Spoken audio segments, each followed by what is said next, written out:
Hi guys, thanks for tuning in. So we're getting ready to start bolting up the front suspension, all the different pieces and parts. I'm waiting on a couple deliveries from USPS, one from West Coast Class Cougar and the other from Bolt Depot, mainly to get grade 8 hardware, which I just have a preference for, and I like the color. And a couple other pieces and parts from West Coast Class Cougar, and I like their selection. However, their prices are higher than anywhere else, and their shipping generally is higher and slower than anywhere else. But I try to support them when I can. In any case, I'll go ahead and give you a breakdown on what we're doing. So all of these parts are the front suspension. Springs, shocks, upper control arms, lower control arms, spring guards I'll call them, export brace, pit tie rods, and different bushings and whatnot for the it's a sway bar that's a beefed up sway bar. Plus, you know, I got new brake lines, all new brake line kit there. So all that's going to go together, and it may take a couple days, depends how much time I get all at once. And the upper control arms, I was surprised. They came with 90-degree grease fittings, but you cannot, there's not enough clearance to get a grease gun on there. So you have to buy this extension kit. And all the major suppliers, Mustang, West Coast Classic Cougar, carry them. And this is how it's a little wrench that you use to put it on. Anyway, it worked really well. I think it's going to be a good fit. So all the other hardwares that come, all the other hardware that comes here, I don't think it's all grade 8, but I've swapped pretty much everything out for grade 8 hardware. Plus, I like the color of it. The zinc cadmium color I prefer.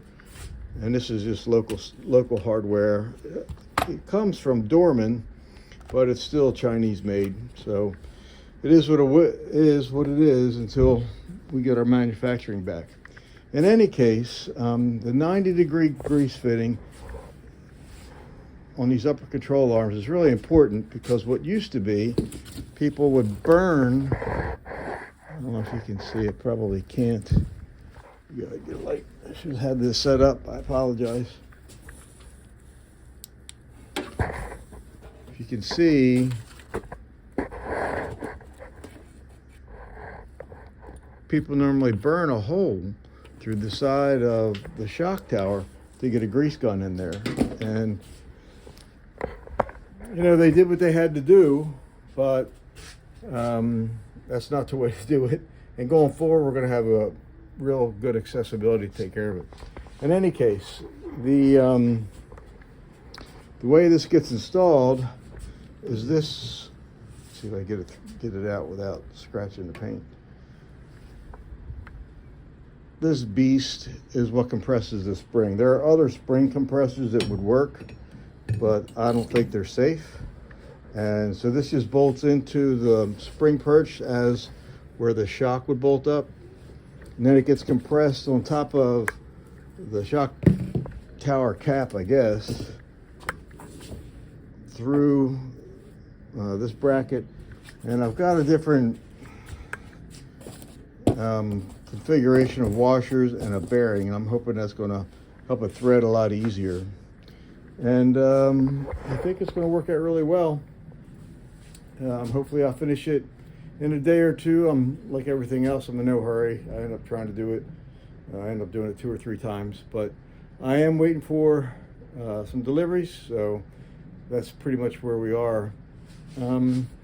And after that, I think we're going to be able to ready to roll, aside from tackling the brakes. I have to make some decisions there on whether I'm going to stick with the drum and rebuild that, or go with the rotor, which eventually I'm probably going to go with rotor. So it would make sense to do it now, but my builds don't always make sense. And anyway, in any case, thanks for tuning in. This is a short one, and I'm guessing the next video is going to have the front suspension complete, or unless I break something. Once again, like and subscribe. I really appreciate it. Take care. God bless. Do the next right thing. See ya.